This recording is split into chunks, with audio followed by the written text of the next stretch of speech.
Am I a jerk for installing cameras without telling my housemates? I'm a 20-year-old female and I live in a shared house with 3 other girls. I will call them Sarah, Kate, and Zoe. Kate is friends with Zoe, and the rest of us aren't really friends. Whilst I'm on okay terms with Sarah and Zoe, I've never really liked Kate. We have a shared fridge where we have a shelf for each of our stuff. I have noticed that my food and milk constantly goes missing. I see multiple times a week that a large portion of my food and milk is gone. It's unbelievably frustrating and also very time-consuming and expensive to have to buy/cook new food. I always believed it was Kate because, number one, she is awake late in the night between 1 a.m. and 4 a.m. I'm asleep then and I tend to notice my stuff missing in the morning. And number two, I have asked all of them about it. Sarah and Zoe both deny taking my stuff, but Kate gets all defensive and says I shouldn't accuse her when I have no proof. I was complaining about it to my friend and he says he was in a similar situation and he got a fridge camera. I thought this was a great idea. I got one, placed it inside the fridge discreetly, and decided to wait a week. Sure enough, it was Kate raiding my food daily. I confronted her about it because now I had proof. I showed her the footage and told her never to do it again, and that she should repay me for what she took. She went ape. She said, how dare I put a camera in the shared kitchen without asking the others first, and how it's so invasive to record others in their own home. I explained the camera only recorded inside of the fridge, not the whole kitchen, but she did not care. She has since said she'll never be able to feel safe in her own home again. Zoe has sided with her and they're both calling me a jerk, saying that I should have asked everyone first, even though this would have defeated the whole purpose. I said none of this would have happened if Kate hadn't been stealing my food and lying about it. Sarah has taken my side, so it's pretty tense in the house at the moment. So, am I the jerk for installing cameras inside the fridge without telling my housemates? Well, I for one would be pretty upset if somebody just randomly added a camera inside of your personal living space, but the OP here is obviously very, very frustrated about having her food go missing. Anyone would be. This is kind of like that story, if you remember from way back on the podcast, where somebody was stealing their food, but they had an allergy, and then they swapped out the food that they were stealing and put the thing that was giving them an allergy in the food. In that case, that could have led to some serious medical complications, medical issues. She could have had to have got to the hospital. In this case, you're invading someone's privacy, but a lot of people didn't see it that way at all. The top comment saying that the OP wasn't a jerk said this: Kate, how dare you procure evidence of my stealing to back off your charges? This is an outrage. And then proceeds to tell the OP, do not apologize. You should insist to the other roommates that Kate should apologize and pay you back or move out. I mean, at this point, she's caught. She should obviously pay back all the food that she's taken. There's a difference between if somebody is truly in need and they don't have food and they need help or they need the money to get something versus somebody who's just lazy and they can get their own food, but it's too much of an inconvenience that they want to take your food, and that's what it sounds like this is the case. And in this case, that's what it sounds like. And going on a little further in the not the jerk argument here, someone else said, more than do not apologize, do not even engage. If they bring up the camera, ask, why are you stealing from me? When will you be paying back for stealing from me? If they say they don't feel safe, ask, why were you stealing from me? When will you be paying back for stealing from me? If her friend comes to you and says the same thing, you respond, but why was she stealing from me? Don't even begin to address the camera. Don't respond to any complaints about it directly. Keep emphasizing to everyone who lives there, this is about theft and nothing else. While this is definitely true, you're probably gonna end up living in a situation that is totally miserable. But what's the alternative here? Let me know what you think the alternative would be down below in the comments, and jerk or not a jerk, and why. Am I the jerk for kicking my husband out of my children's father's funeral because of what he told the kids? I'm a 36-year-old female, and I have a 12-year-old son and a 9-year-old daughter. Their father, who was 43, passed away after a long struggle with cancer 3 years ago. His death was expected and the kids knew their dad was very sick, but still I couldn't get them ready to handle this kind of events. Their mental and physical health is my #1 top priority, and I want them to grieve their dad properly. My current husband, who's 37 years old, saw no need for the kids to attend the funeral after I said they were going with me. He said they're still young, but I said they had every right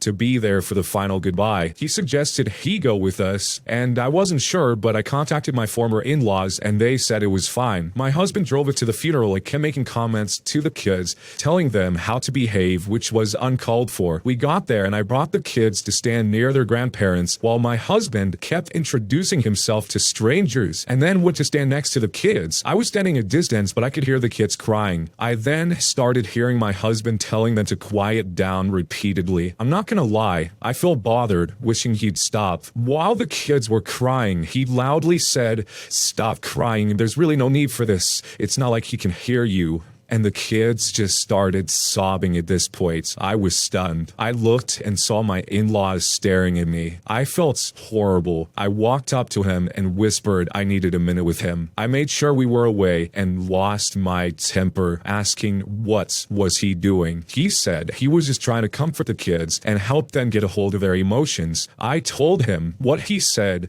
was horrible, and everyone heard it. He tried to argue that he was just trying to help, but I said he had no rights to tell my kids how to grieve their father and demanded that he leaves the funeral. But he threw a fit and said that I was overreacting. I insisted. Then he left later. After the funeral, the kids started avoiding me. They wanted to stay with their aunts, and I went home by myself and found my husband there waiting with an angry look on his face. He picked an argument saying I shouldn't have kicked him out of the funeral after he came to support me and the kids. But I told him what he said made the kids refused to even come home with me. He said the kids are using him as an outlet for their anger, and after he's been generous with his time and effort, and this is how we repay him, by making him be out to be the bad guy. I refused to keep going, but he kept pushing for an apology for this blatant disrespect that I showed him. For some more detail, my husband has never had a good relationship with my children's father. I was confused when he said he wanted to come to the funeral, but I thought he did it for the kids. Am I the jerk for kicking my husband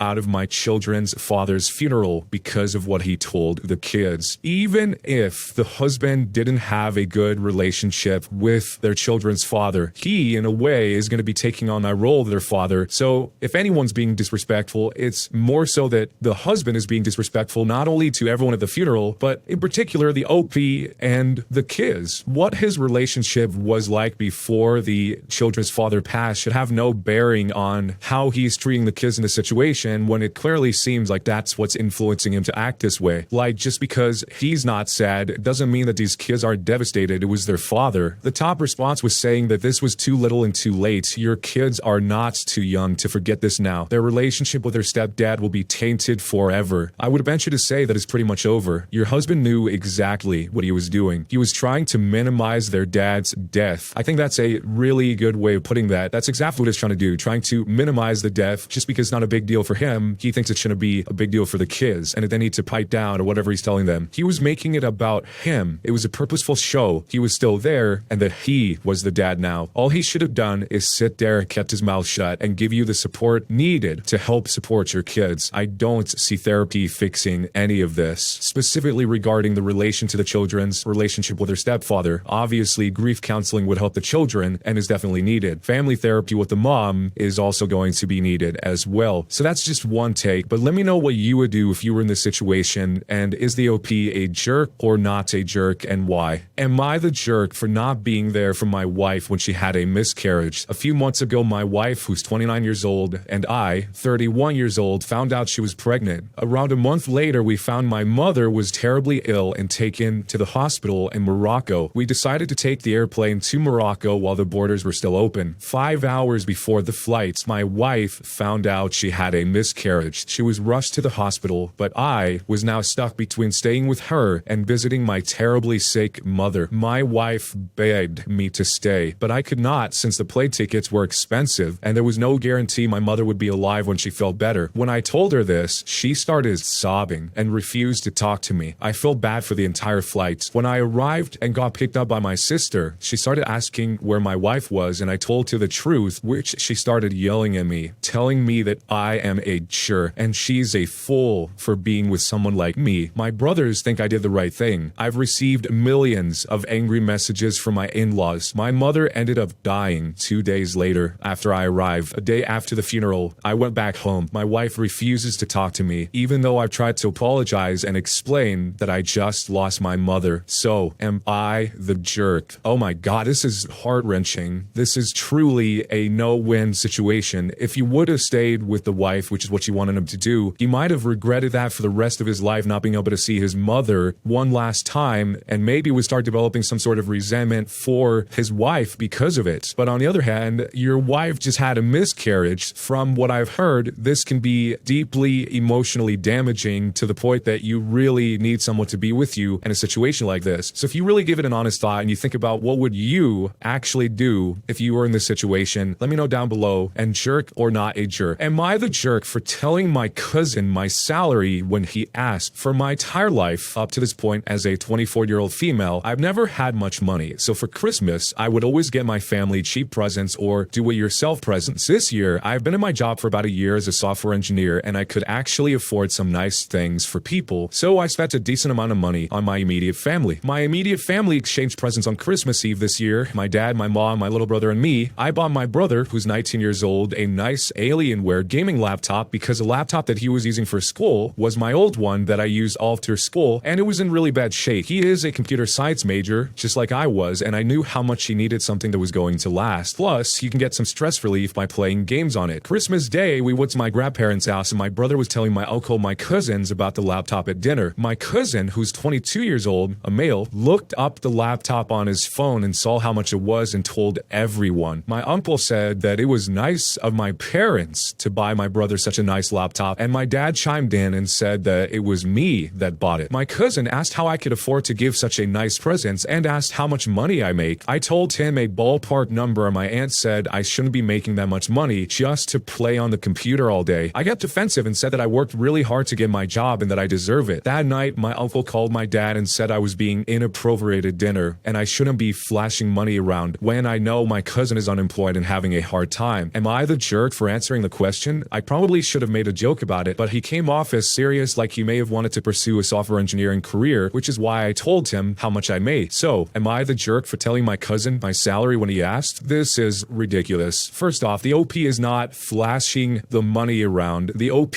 saw that her brother was in need and wanted to help her brother. She's not going around buying Rolexes or jewelry or whatever. She's doing something that he could actually use because he is also in a similar position that where she used to be as a computer science major. And it wasn't even her, the OP, that brought up the laptop in the first place. The brother brought it up, and I made the cousin ask questions about it, but the cousin asking questions about it is the one that's prompting the whole situation, not the OP. So this whole thing seems very ridiculous, and it seems like it kind of wounded the cousin's ego, or maybe made them feel more sad because the cousin, even though he's 2 years younger, sounds like he's having a really hard time. But the OP also says that up until this point, this is the first year the OP's had this really good job, the OP was probably in a similar position to the 22-year-old cousin here. So what's your take on this, and what would you do if you're in this situation? Jerk or not a jerk?